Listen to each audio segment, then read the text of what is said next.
Our next speaker is going to be Joe Martino. So Joe Martino is a thought leader, writer, and somatic coach whose work integrates modern science and wisdom teachings to explore the nature of individual and collective transformation. His professional work began in 2009 when he founded Collective Evolution. His platform has brought insights around consciousness, personal transformation, ancient wisdom, systems thinking, and emerging science to hundreds of millions of eyes. His 15 years of studying the interplay between individual transformation and societal change has brought forth the concept of embodied sense-making. Through embodiment, Joe invites people to explore the nature of themselves, their consciousness, nature, and their connection to society as we undergo a time of great change. Wonderful. Joe, it's wonderful to have you with us. Joe Martino, welcome. Welcome to the symposium. Yeah, thank you. Just want to make sure you can hear me. Gotcha. Loud and clear. Perfect. All right. So yeah, I thank you for the introduction and thank you for allowing me to present here and have the opportunity to share a bit about what I feel humanity's sacred mission is, as well as just kind of this exploration into what I think can be embraced as a call to action for people. So I initially heard, the call, so to speak, into embracing this shift in consciousness that appears to be unfolding around us in 2009. And that's what kind of drove me into the creation of Collective Evolution. And at the time, when we think about what's going on today here in 2024 versus 2009, I was already feeling, as I'm sure many other people have, that there's this great need for change. There's this great need for something to unfold. And there's this call happening. Whereas here in 2024, it definitely feels that's much louder, not just for us who've been doing this, but for people that are starting to sense that something in our world right now is feeling maybe off, right? We often talk about this as a meta crisis. It's something that's unfolding in all aspects of, the human experience, whether it's the institutions, our society, our mental health, our physical health. We're looking at media breakdown. We're looking at polarization buildup.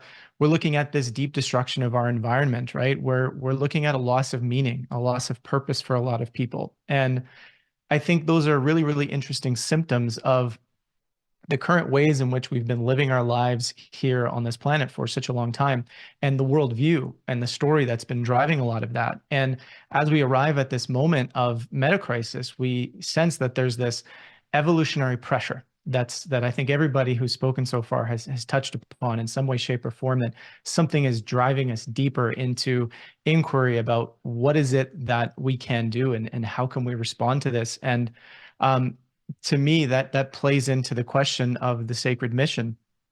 It's, in a way, it's what is the response to the meta crisis that we're seeing happening around us? Because on one hand, it's palatable and it's easy to get caught up into the drama of it or the intensity of the emotion of it. But on the other hand, there's something emerging from it that is a sacred mission. And to me, and I think this has been mentioned a few times already, but that sacred mission is this connection back to something much deeper, much greater than ourselves, that includes our place within nature, that includes the acknowledgement of what it means to be part of this community, not just on Earth here, but perhaps even galactically, perhaps even universally, right? And I know that sometimes it's a little difficult to stretch our consciousness to those depths, but I believe that is part of what we're experiencing, is this expansion of who we are, what we're connected to, and sort of the interconnection that exists, and how that ultimately will drive the change in the way we feel, the way we experience ourselves and our world, but also the actions and decisions that we make. And so with that sort of being the sacred mission that's been driving me for a while, one of the big things that I've focused on in my work over the last few years, or I should say the last 15 years, has really been sort of this interdisciplinary play of what happens when you explore emerging consciousness and the healing arts, and sort of this aspect of embodiment with the observation of our current events, of why our society is designed the way it is, looking at from a bit of a systems lens, and kind of understanding like what are the interplaying factors here, and ultimately how do we then create the conditions for something new to emerge. And so we've kind of been focused on this concept that I perhaps I came up with, perhaps it already existed, I'm not sure, but I've been calling it embodied sense making for the past little while.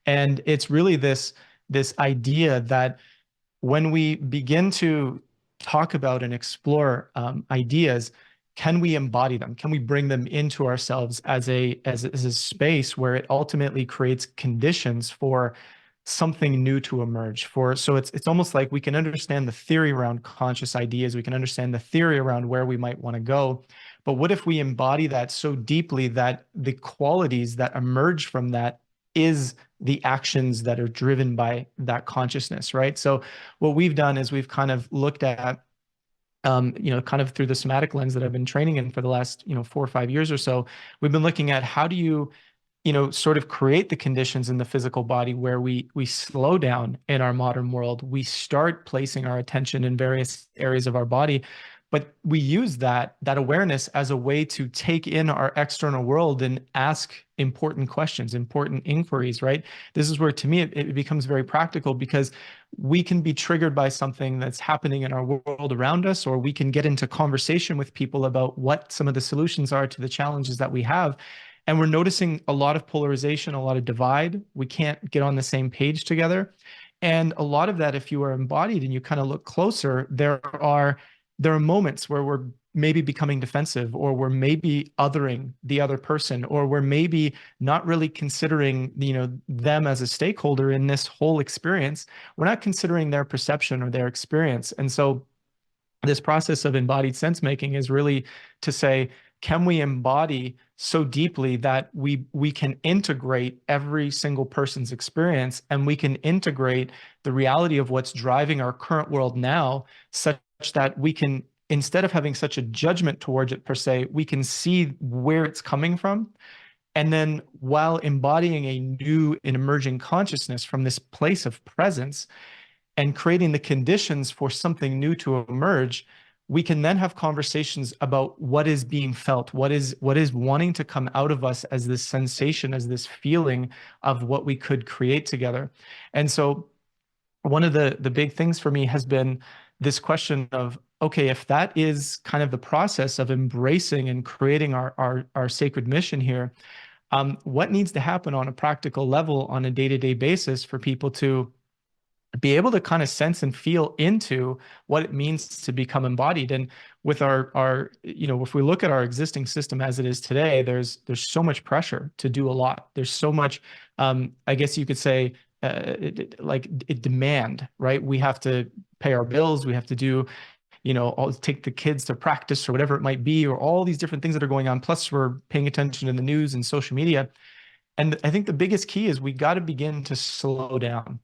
And we got to create that space within ourselves to come back to our body, to sense the subtle energies of our body, to sense something deeper, get into our hearts, right? And really do this and take this seriously as a practice, because the more we do this, the more we create the conditions in ourselves to be able to respond to the moment in a healthy way, to get some of the traumas or the ways in which we have been, let's say, changed at a deeper wiring level by our existing system. We kind of get some of that out of the way, and we allow something deeper in ourselves to emerge. And from there, the clarity of what might be our individual mission begins to emerge, right? The clarity of how to connect on a collective level begins to emerge. And I believe deep within our DNA is this understanding of how to create a world where humanity thrives. And of course, humanity is part of nature.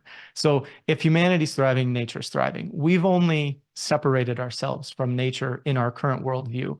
But if we get deep into that understanding within ourselves, the qualities, the endogenous qualities of that state of being will create a thriving world naturally. So I think the key is to get back within, and then have conversation and have planning sessions and have exploration from that connected state. And I believe that's what will help to emerge a new thriving world. But that's it. That's all for me. Thank you so much.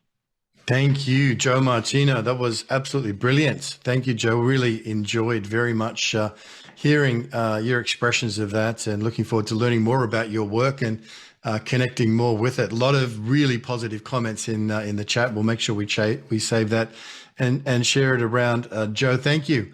Thank you for being with us. Hope you can stay with us, and really enjoyed that expression of your wisdom and your learnings and your lessons as well. So we're very richly blessed. And Joe Martino came to us through the amazing network of the evolutionary leaders and through Diane Williams. So thanks to Diane for connecting you in.